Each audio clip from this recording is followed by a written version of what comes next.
It's Beamer. I'm about to show you guys the truth about weather modification. Most of you guys, when you think of weather modification, you probably think of cloud seeding, which is when they basically artificially put water molecules in the cloud so they can make it rain. And chemtrails, which is basically spraying things in the sky to one, block UV radiation and or poison the population. But this is the form of weather modification that is actually the most prominent and the most used and the least talked about. And it's using microwave radiation. And before I get into it, there was this documentary on the History Channel. Literally, it's called Harp documentary, Weather Warfare. This came out in 2009. I'm going to show you the opening 30-second clip just to give you some context, and I'm going to be discussing what they talk about through the documentary briefly, and then if you want to go into detail and whatnot, I highly recommend watching this documentary. But just start off the opening part for y'all to get some context. Man is on a quest to play God, to control the weather and use it as a weapon. Lightning to wrestle rains, hurricanes, targeted at the enemy. The ultimate war is if you never have to fire a round and nobody ever knew you'd launch the fight. Is it possible there have already been attacks using weather weapons? Some people believe that Katrina was weather warfare at its most potent. But how do we get understanding extreme? Okay, so basically, now breaking into how they would use this weather warfare to create natural disasters. Basically what they use is microwave radiation. Nazi Germany discovered all of these things. Unfortunately, during the Holocaust and whatnot, they had endless bodies and scientists to experiment on people and on things, and that's why a lot of innovation came out of Nazi Germany. That's why the microwave came out right after World War II. It's the similar technology to microwaves is what they're using here for weather warfare. So, for example purposes, your microwave is 50 watts, right, roughly. These are 1 billion watts. So imagine they create a microwave with no door, right? Think about how a microwave works too. I don't want to get into what radiation is and whatnot, but for example, I put my food in the microwave, I hit the buttons, bing, bing, bing, and next thing you know, I open it, my food's on fire, but the atmosphere around it is not hot at all, right? So this is the way that they're able to affect the climate and the weather and create natural disasters and leave no trace. So what they do is, and again, if you watch this documentary, it'll break down everything in detail. They even have a scientist show a controlled experiment on exactly how HARP, this weather modification warfare, works in a controlled environment.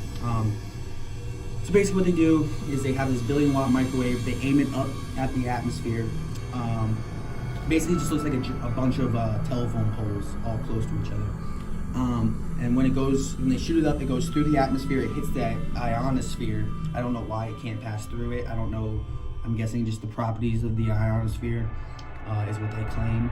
And then it goes back down on depending on where they angle it, and it can create natural disasters. And there's like 30 of these machines all over the world. They say if they use them in unison, they can completely change the Gulf Stream. Like they can change the way that the world works as we know it, like the way the natural directions of the winds, everything. Plus, you got to think this is part of the reason why Nazi Germany was almost able to take over the world. These advanced technologies that they were using without any morality is part of the reason why they got so far ahead. And just to give more context, you guys should look into like the forest fires and whatnot from California this year. There was houses that were burned down, and there's pictures and videos of like, it literally looks like a laser came down and like evaporated parts of the land, because then there's like parts that are completely burned to nothing, and then there's like perfect lines of trees in between each row of burning and stuff. Just sketchy things that don't add up if you know anything about how nature would work and how forest fires work. Trying to think what direction I want to go with this, because another thing too, you gotta think natural disasters, right? They're at an all-time high, and they blame global warming on the humans, right? Because we're just the pesky humans that we are, what is that? Parasite to the world. When in reality, these people that are running the world, these elites or whatever, they're the ones dropping bombs all over the world. They're the ones that own the big factories. They're the ones that own the big oil companies that spilt in the ocean. They're the ones that are supposed to collect our garbage and then they dump it in the ocean. Global warming is not because of me and you. It's because of these greedy motherfuckers who wouldn't care about their own personal gain. And just to give more context on this weather modification, weather warfare, and why you don't hear about it either, it's because imagine if the general public knew that the government was using microwave radiation to create natural disasters. You know what I'm saying? It sounds like straight out of a sci-fi movie, and it basically is. That's why I highly recommend checking out this History Channel documentary. And it's also a similar way that they create lasers. Like, for example, remember how I was saying that it's only heated up the area that's being hit while it's on, right? So, for example, if I aim this microwave radiation beam directly at you, right, you would evaporate. You would literally evaporate. You would explode, right? But then as soon as I turned it off, there would be no trace on why you exploded. You know, there may be a little bit of distortion in the atmosphere, which is there's actually a bunch of videos of people catching weird colors and stuff through the atmosphere during those California fires. And unfortunately, all these videos get harder and harder to find, especially when you're not on top of this stuff. As soon as it comes out, the censorship is so ridiculous. I'm actually gonna make a video about one of the Google whistleblowers who was an engineer, and then he was like just scrolling through Google where he shouldn't have, and he found the blacklisted items, like all these terms and whatnot that are blacklisted, as in if you Google search them, nothing relevant will really show up. And one of them was cancer cures, another one was weather modification. There was a bunch of things. So I'm gonna do a whole other video on that. But yeah, that's basically, I guess I basically covered it all. Weather modification, HARP. Check out the documentary.